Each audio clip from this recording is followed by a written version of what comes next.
Thousands of sexual assault victims across the state will soon have the justice that they've waited for. Now today, state officials announced they've completed testing more than 3,000 rape kits that previously sat idle. Fox 5's Claire Sims has followed this story from the beginning and joins us now live at the news desk with more. Claire?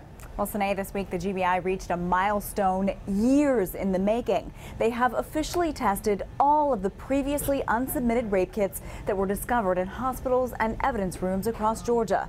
And now the victims in those cases will finally see them move forward.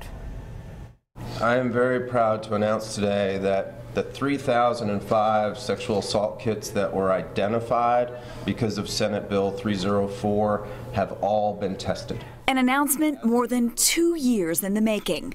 As of Tuesday, the Georgia Bureau of Investigation has officially processed all the rape evidence kits that used to sit warehoused across the state. They were in evidence rooms and forgotten about. Some of them were new, some of them were very old. In 2016, lawmakers at the state capitol approved a bill that required law enforcement and hospitals to turn over any previously unsubmitted kits to the GBI for testing.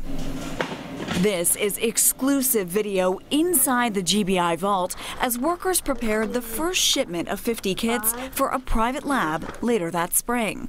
State law enforcement says testing the evidence led to more than 300 hits in the national DNA database known as CODIS. It also helped them identify several repeat offenders, including 2 serial rapists, one of them linked to more than a dozen cases. We will continue to see cases solved because DNA is perhaps the most valuable law enforcement tool in the history of law enforcement. And State Representative Scott Holcomb, who championed the legislation, says it will also ensure that Georgia never has another stockpile of forgotten kits. The law requires law enforcement to collect evidence kits within 72 hours and turn them over to the GBI within 30 days. What we have done here is incredibly important and meaningful, and it has always been about pursuing justice for victims.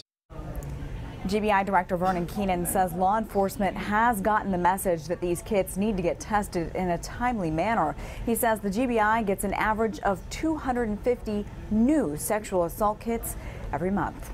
At the live desk, Claire Sims, Fox 5 News.